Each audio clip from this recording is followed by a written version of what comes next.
The cranberry sauce wasn't even cold when my father looked up and said, "You'll have to leave. Your sister's uncomfortable." My daughter clutched my hand, eyes wide, fork frozen halfway to her mouth. My sister? She sat across the room, smirking like she'd just won a game no one else knew they were playing. I blinked. Once. Twice. "You're kicking me out?" I asked, voice low, steady. "At a table I paid for? In a house I kept from foreclosure?" Mom cleared her throat. "It's not personal, honey. We just don't want drama. Not today." Not personal. Except it was. It was surgical. Clean, deliberate, practiced. I stood up, pulled my daughter close. "My name is Lauren Avery, and from wherever you're watching this, stay with me. Have you ever been erased in a room you built with your own hands? Sat at a table where every plate was filled with your labor, but they still called you uninvited?" I didn't yell. Didn't cry. I just looked at my father, the same man whose mortgage I'd been quietly covering since 2018. The same man who called me his rock when his credit cards were maxed. I looked at my mother, wearing the gold necklace I bought her last Christmas, after she said she felt forgotten. And I looked at my sister. Perfect nails, perfect dress, perfect record of never lifting a single hand to help anyone but herself. "All right," I said softly. "I wouldn't want to ruin the family party." My daughter whispered, "Are we in trouble, Mama?" I knelt down, brushed her hair back. No, baby. "We're finally free."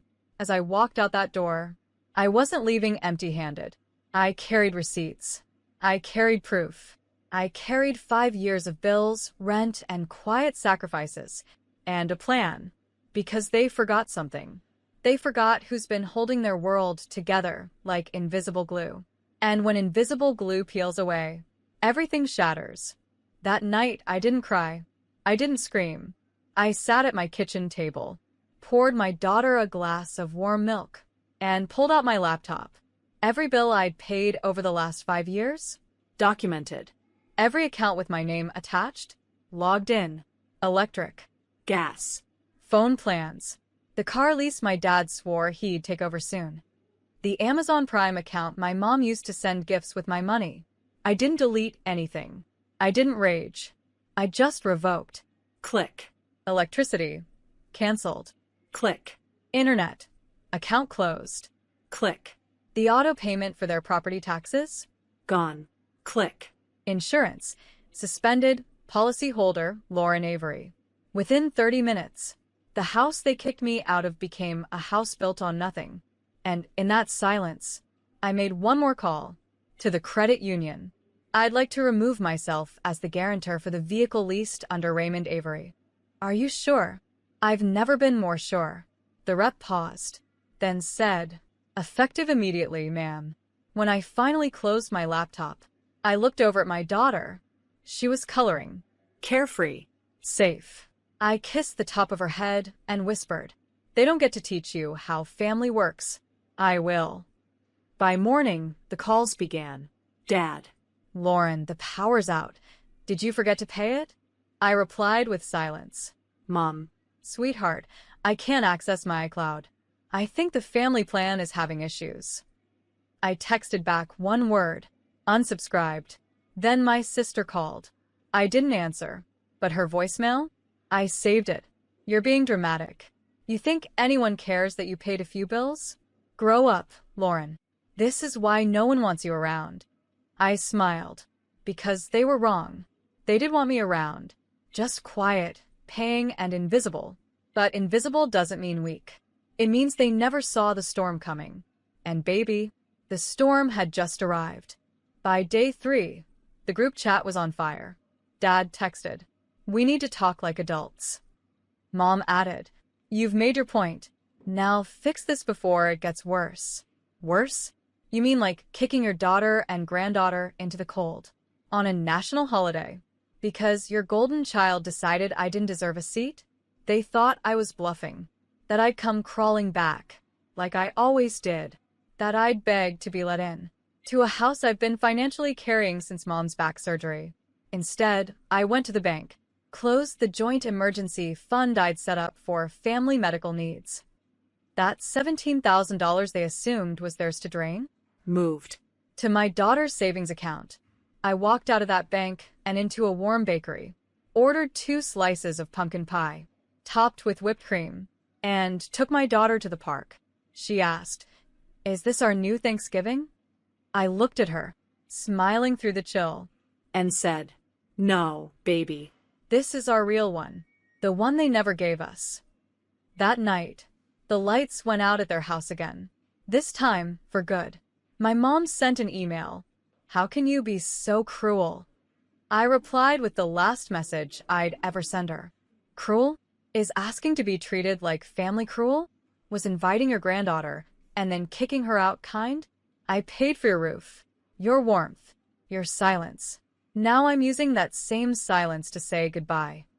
Then I blocked every number, deleted the thread, and booked a weekend getaway for me and my daughter. Ocean view, heated pool, no apologies. The hotel room smelled like clean linen and second chances. We watched cartoons, ate room service, and fell asleep without tension pressing on our chests. I didn't cancel the payments to be spiteful. I did it because I finally understood. They never saw me as family, just funding. And now, they could learn what it felt like to eat dinner without me holding the floor beneath them. 3 days after I vanished from their world, my sister showed up at my office, unannounced, uninvited, unaware that the receptionist had already been warned. If Madison Avery shows up, let her sit. Don't let her in. She waited 40 minutes, then slipped a note through the front desk. "You're being petty. This isn't what Mom would want. Call me." I turned the note over. Blank. Just like every apology she's ever faked. This is the same sister who told me I was too intense for asking for respect. The same one who told my daughter to stop being so needy when she cried over not being allowed to sit at the kids' table. The same sister who smirked when Dad said, "You're not welcome at our party." But now? With no heat, no car, and no backup plan, now she wanted reconciliation. So I did what they never expected. I invited her to lunch. Neutral ground, Midtown Cafe, white walls, cold air, no emotion. She showed up with fake lashes, puffy eyes, and a tremble in her voice she thought I'd mistake for vulnerability. "You made your point," she said, forcing a laugh. "Now be the bigger person, like always." I stir my coffee, looked at her, and said, "You didn't invite me to Thanksgiving. You erased me.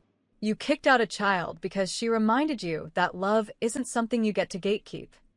Her lip twitched, but Dad was just trying to keep things calm. I raised a hand. "You don't get to rewrite what happened." She went quiet, then tried one more time. "Look, I know things got ugly, but we're family. Don't you want to move forward?" I leaned in. "I already did. Just not with you." I slid the check across the table. "Already paid. Already done. I hope someday you understand the difference between love and leverage. Until then, consider this my last lunch in your company." She sat frozen, like someone who just realized the bridge behind her had been dismantled one silent payment at a time. And I walked out. No drama. No scene. Just freedom.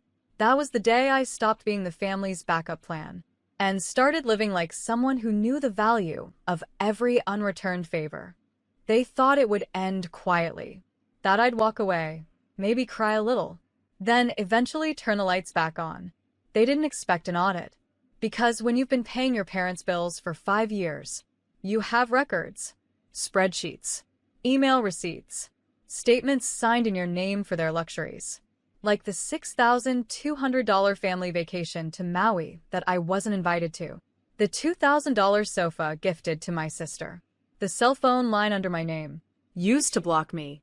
I called Vanessa, my attorney, not to sue them. I didn't want their money. I just wanted truth on paper. Something they couldn't twist in family whispers. So we drafted it. A termination agreement. It listed every payment I'd made, every cost I'd covered, and every item they'd abused. The final page? A notarized affidavit. Effective immediately, Lauren Avery is not financially, emotionally, or legally responsible for Raymond and Clara Avery or their dependents. We sent one to their home, one to their lawyer, one to the family group email they used to complain about me. Silence. Then confusion. Then rage. Mom's voicemail came first. Why are you making this legal? You're turning your back on us. Dad's text followed. You think you're better than us because you make more money? And my sister, of course. This is so embarrassing. You're acting like a stranger. But here's the thing. They made me a stranger. The day they kicked me and my daughter out over family unity. They shredded every thread that ever bound us. So I didn't respond. Instead, I posted a photo. Me and my daughter, holding mugs on a balcony, smiling in sweaters that weren't bought with guilt. Caption: grateful for peace. Grateful for freedom. Grateful for the silence money used to buy. No tags. No shade. But the message was clear. That Thanksgiving they fed themselves with entitlement. Now? They were choking on accountability. Because they thought they owned me. What they didn't know was that I kept every receipt. And now I'd sent them the bill. Winter came early. And with it, a storm they couldn't control. The house I'd been quietly keeping warm, now cold. The furnace repair they'd ignored last spring, never scheduled because I wasn't there to cover it. My phone stayed silent. But I heard from neighbors. They're using space heaters and arguing in the driveway. Your dad was at the hardware store asking about deferred payments. Your mom's been wearing the same coat for days, even indoors. They weren't just uncomfortable. They were unraveling. Not because I hurt them, but because I stopped saving them. My sister's lease renewal fell through. Turns out, the co-signer she lost was me. Her name alone Didn't qualify. She posted a selfie that week. Tear-streaked, captioned. Sometimes, the people you trust the most abandon you the fastest. The comments poured in. Stay strong, babe. You deserve better. I can't believe your sister would do that to you. And I didn't respond. Because I wasn't their villain. I was their mirror. And they couldn't stand what they saw. Meanwhile, my daughter was thriving. No more awkward family gatherings where she was ignored. No more watching her mom shrink to make everyone else comfortable. One night, she curled beside me and whispered, "You know what I'm thankful for? That we left the party before it broke us." That hit harder than any legal clause. Because she knew. She felt the way I was treated. Long before she had words for it. I tucked her in. Then walked to my desk and opened the last file. A charitable donation transfer. I redirected the monthly funds I once used to pay their bills to a local women's shelter. The amount? $3,800 per month. Enough to house, feed, and clothe 6 women and their kids. Money that once bought my silence was now buying someone else's second chance. And the legacy I once wasted on people who saw me as an ATM? It had finally found a home. They lost heat. They lost comfort. But what they really lost was the only person who ever gave without keeping score. Until I did. By February, the messages stopped. No calls. No texts. No birthday card for my daughter. Not even the usual guilt-wrapped "hope you're well." Silence. But not peaceful. That sharp, echoing kind that follows when people finally realize. You're never coming back. And I wasn't. They used to say I owed them everything. That if it weren't for the family, I'd have nothing. But the truth is, everything I built in spite of them, not because of them.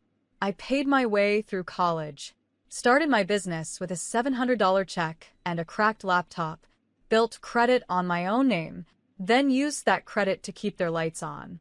I made their survival look easy, so they confused it for entitlement. But now it was time to sever everything. I filed the papers, not out of pettiness, but peace. I legally changed my last name, not because I was ashamed of who I was, but because I was proud of who I became without them. My daughter asked me what it meant. "It means we start fresh," I said. "No more carrying names that came with chains." We picked the new name together. She chose Wren, after the bird that sings the loudest when it's free. That day, I updated every account, every document, every signature. Not with bitterness, but with intention. Because letting go isn't always about turning away. Sometimes it's about walking toward the life that's been waiting. They'll see the change eventually. On tax forms, on return mail, on the plaque outside my office, where it now says, Lauren Wren and Associates, Financial Consulting, built on truth. The same name printed on every scholarship application I sponsor now. The same name my daughter writes with pride on every school form. We weren't erased. We were reborn. Without apology. Without guilt. I didn't just leave the table. I built a new one. And everyone sitting at it knows love isn't measured in silence or sacrifice. It's measured in respect. Spring came early. The trees bloomed. The air softened. And with it came one final letter. No return address. Just my old last name scribbled in my father's handwriting. Inside. We miss you. Your mother hasn't been herself. Let's forget Thanksgiving ever happened. You can still help us. You always have. I didn't cry. I didn't even blink. Because after everything, they still thought this was a matter of forgetting. Like my daughter hadn't been humiliated. Like 5 years of invisible labor could be swept away with one half-hearted paragraph. There was no apology. No accountability. Just need. The same need that built their comfort, but never their compassion. So I didn't reply. I didn't forward it. I folded it slowly and dropped it into the shredder. Because that's what you do with expired contracts. You destroy them. I took my daughter out for dinner that night. Just the two of us. No tension. No forced smiles. No pretending we were welcome in places that required our silence. She looked up at me and asked, "Are they ever going to say sorry?" I smiled. They already did. They just used the wrong words. They said, "You're not welcome here." That was the apology. It showed us everything we needed to know. She nodded, and we clinked our glasses of sparkling apple juice. I raised mine and whispered, "To never shrinking again." The next morning, I finalized one last change. I removed them from my emergency contact list. Because real emergencies don't need people who created the crisis. And then I breathed, really breathed, for the first time in years. The woman they kicked out at Thanksgiving was gone. The one who stood in her place now, unbought, unbothered, unbreakable. They built a house with rules meant to exclude me. So I built a life that no longer includes them. Not out of vengeance, but out of healing. And every single breath I take in this peace-filled silence is another reminder. I was never the broken one. I was just the one who finally walked away.